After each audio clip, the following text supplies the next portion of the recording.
Well, BK, on a different night, you probably scored double digits, but I'm sure you're not disappointed with the clean sheet and 6 goals. No, absolutely not.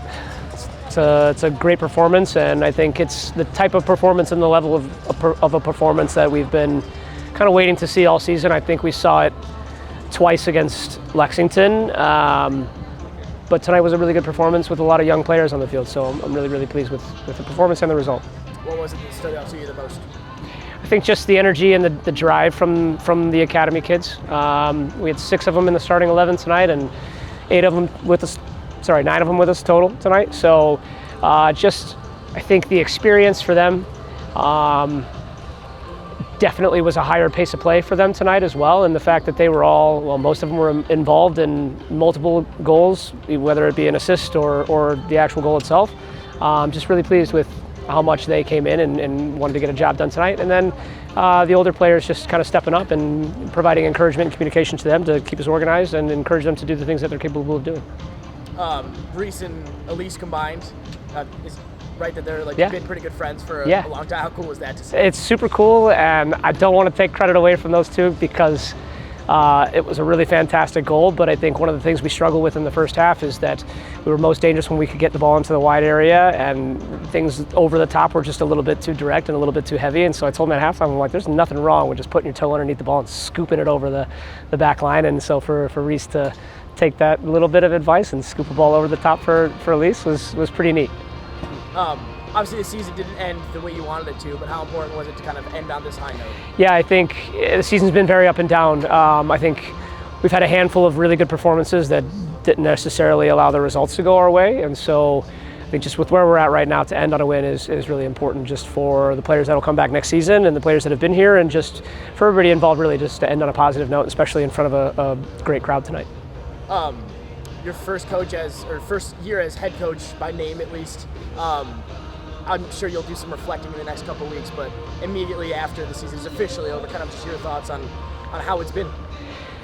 Like I said, a lot of ups and downs, a lot of learning for me throughout the season, but at the same time, there were a lot of things we encountered that I felt more prepared than I thought I would be for, and so I have to give a lot of credit to Paulie and to Joe Sahaki as well, because those two guys have been my biggest mentors over the last 5-6 years of my life, and Joe really since I was 12, 13 years old. So those guys have played tremendous roles in my career as a coach, and I think I've encountered a lot of situations this year that were new for me, but again, just having those guys on the speed dial and being able to pick up the phone and call them whenever I need to or have a question or just want to bounce things off of them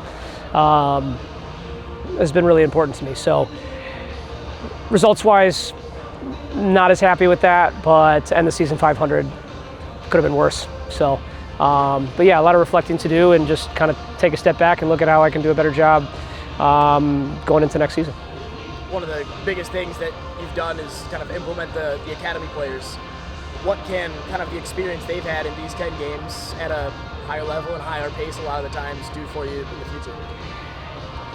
I think it's been extremely invaluable for the academy kids. We've had a handful of them that have featured quite a bit throughout the season, and a couple that featured much more very late. So I think it's a great experience for them just to kind of get their feet wet, because those are the kids that'll be the core of the team as we move forward into the years that come. The fact that we've got 3 of those academy kids, 4 of those academy kids that are only going to be seniors in high school is extra special, because they're all kids that are local, they're all kids that are here. You know, they've grown up in the club, and so they very much understand our culture, our system of play.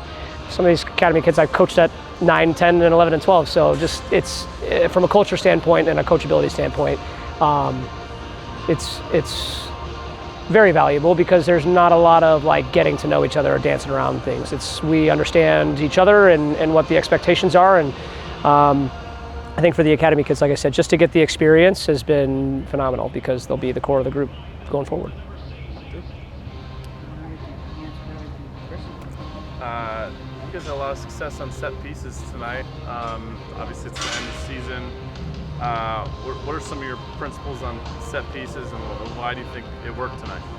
Set pieces is something we've struggled with all season long. We've conceded probably 90% of our goals off set pieces, and so just the last couple of weeks it's been just really hammering home that it's on a set piece. It's simply just wanting the ball more and making the effort to get in front of your player or to try to get to the ball first. And I think a handful of goals we conceded this year, not necessarily off the direct set piece itself, but in the continuing of the play where we've just not quite finished out that play. And so the big thing going into just this last week of the season was we've got to make sure that we just look like we want it more in set pieces. And tonight was much better in that regard.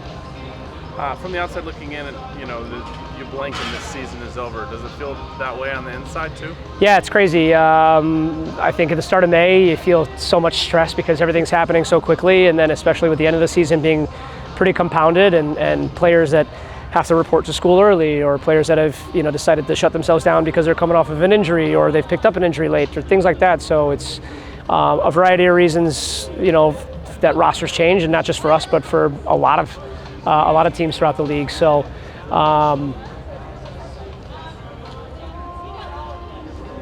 Yeah, I think it's I don't know. It's